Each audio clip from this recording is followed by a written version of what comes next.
वैदिक पर्सपेक्टिव के इस YouTube चैनल को सब्सक्राइब करें, वीडियो को लाइक व शेयर करें। ओम अस्व्यो वारो अभव स्त इंद्र स्रके यत्वा प्रत्यहन्देव एकः अजयो गा अजयः सूर सोमम वासृजः सर्तवे सप्त सिंधून। तुम अश्व पुरुष के योग्य वर्ण किए जाने योग्य हुए, तब हे इंद्रियों को वश में करने वाले, जब तुम्हारे लिए एक देव ने गमन में वज्र में हनन किया, जीती तुमने गमनशीलाएं। हे शौर्य संपन्न जीता सोम, भली भांति सृजन किया आवागमन हेतु 7 समुद्रों का।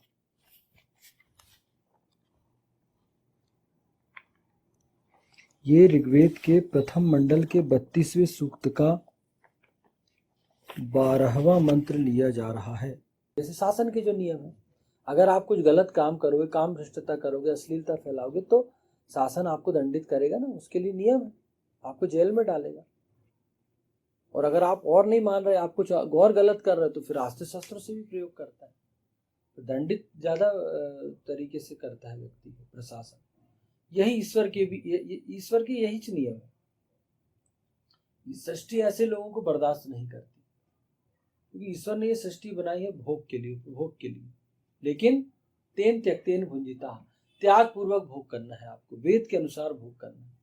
आप किसी के अधिकारों का हनन करके भोग करना, ईशान इसको पसंद नहीं करता, सृष्टि इसको पसंद नहीं करती, क्योंकि बहुत सारे संसाधन यहाँ पर उपलब्ध है। ईशान कहता है कि सबके लिए संसाधन, ईश्वर की बनाई दुनिया में किसी चीज की कमी नहीं, बस आपको अपनी योग्यता साबित करनी है। लेकिन जो दुष्ट लोग शॉर्टकट से पाना चाहते हैं, अच्छे लोगों को बदनाम करके पाना चाहते हैं, या अच्छे लोगों को दबा के आगे बढ़ाना चाहते हैं, वेद के नियम। तो यहां पर क्लियर ईशान ने कहा कि आपको पुरुष बनना है। तो जो इंद्रियों को वश में करने वाले हैं, उनको स्पष्ट ये आदेश दिया गया है, ईशान ने, वेद ने ये आदेश दिया है कि आपको कहीं मेहनत नहीं करनी, आपको सिर्फ इंद्रियों को वश में करना है, और इन विशेषताओं के अनुसार आपको पौरुषत्व प्राप्त करना है। आप पुरुष बनिए, बाकी आगे वेद आपको गाइड करेगा, आपको वेद के अनुसार आपको सारी चीजें मिलेंगी, सारे भोग आपको उपलब्ध होंगे। तो यहाँ पर वेद में एक बार विशेषता बताई गई, उन विशेषताओं को प्राप्त करो, उसके अनेक लाभ मिलते हैं व्यक्ति को। अगर आप ईशान के बताए हुए, ईश्वर के बताए हुए मार्ग पर चलेंगे, उन विशेषताओं को अपने अंदर उत्पन्न करेंगे, तो न जाने कितने आपको लाभ प्राप्त होंगे। वो एक स्वाभाविक व्यवस्था है। जीती तुमने गमनशीलाएं, अजय गाह, जीती तुमने गमनशीलाएं। वेद किसी भी इंद्रियों को वश में करने वाले, ईशान के आज्ञाकारी अनुयायी, सत्कर्म करने वाले सुकृत के लिए संपूर्ण औरत वर्ग के को 2 वर्गों में विभाजित किया करता है। हाँ, पहला गम्य, दूसरा अगम्य। वेद किसी भी जो इंद्रियों को वश में करने वाला है, ईशान का आज्ञाकारी है, उनका अनुयायी है, अच्छे कर्म करता है, सत्कर्म करता है, सत्कर्म करने वाले को सुकृत कहा गया है। ऐसे सुकृत के लिए औरत वर्गों को 2 वर्गों में विभाजित करता है, एक गम्य, दूसरा अगम्य। पहला गम्य, गम्य के अंतर्गत वह औरत वर्ग आता है जिनके साथ प्रजनन कर्म किया जाना वेद सम्मत है, धर्म सम्मत है, मानव हित, जनहित, विश्व हित में है तथा पुण्य है। अब पहला डिफाइन हो गया, पहला बहुत अच्छे से यहाँ पर कहा गया है कि गम्य कौन होंगी, मतलब वो औरत जिसके साथ आप दाम्पत्य कर्म कर सकते हैं, प्रजनन कर्म कर सकते हैं, और वेद भी उसको स्वीकार करता है, वो धर्म सम्मत है, क्योंकि उससे मानव हित है, जनहित है, विश्व हित है, और वो पुण्यदायी कार्य है। तो कौन होगा ऐसा? आपकी पत्नी। गम्य कौन होगी? जो गमन की जाने होगी, आपकी पत्नी। जब विवाह होगा तो आपकी पत्नी आपके लिए गम्य होगी। पत्नी के अलावा वेद निषिद्ध करता है, वेद अनावश्यक, वेद ने बहुत अच्छे से विभाजित कर दिया है, क्योंकि वेद औरत वर्ग को बहुत सम्मान की दृष्टि से देखता है। हमारे यहाँ औरत वर्ग को बहुत अधिक, हमारी संस्कृति में औरत को बहुत सम्मान दिया गया, इसलिए पुरुष की सीमाएं निश्चित कर रहा है वेद। वेद स्पष्ट कहता है कि आपके लिए गम्या कौन होंगी। आप स्वच्छंद नहीं बनाया आपको ईशान ने, परमपिता परमेश्वर ने सृष्टि में नियमों को लाया कि आपको उन नियमों के अंतर्गत रहना होगा। आपके लिए गम्या कौन होगी, किस औरत का आप गमन करेंगे, तो वो आपकी पत्नी होगी, जिसको आपको विवाह करके लाना होगा, उसको मान सम्मान से विवाह करके आपको लाना होगा। और वो वेद सम्मत है। क्यों? क्योंकि आप 7 फेरे लेते हैं, अग्नि के समक्ष उससे विवाह करते हैं। 7 वचन, 7 फेरे होते हैं, 7 वचन होते हैं, है ना। सप्तपदी के आगे आप फेरे लेते हैं, आप उसको अपनी अर्धांगिनी स्वीकार करते हैं। तो वेद सम्मत है, धर्म सम्मत है। धर्म भी उसको मान्यता देता है, वेद तो देता ही देता है, धर्म भी उसको मान्यता देता है।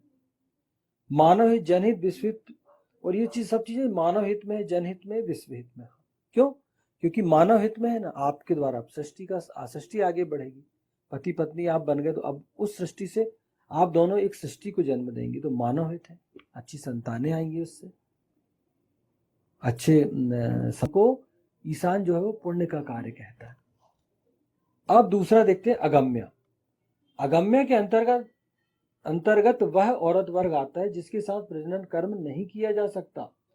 उनके साथ प्रजनन कर्म किया जाना घोर पाप है, इसे अगम्य गमन कहा जाता है। वेद तथा अनेकों शास्त्रों में अगम्याओं के विषय में बतलाया गया है।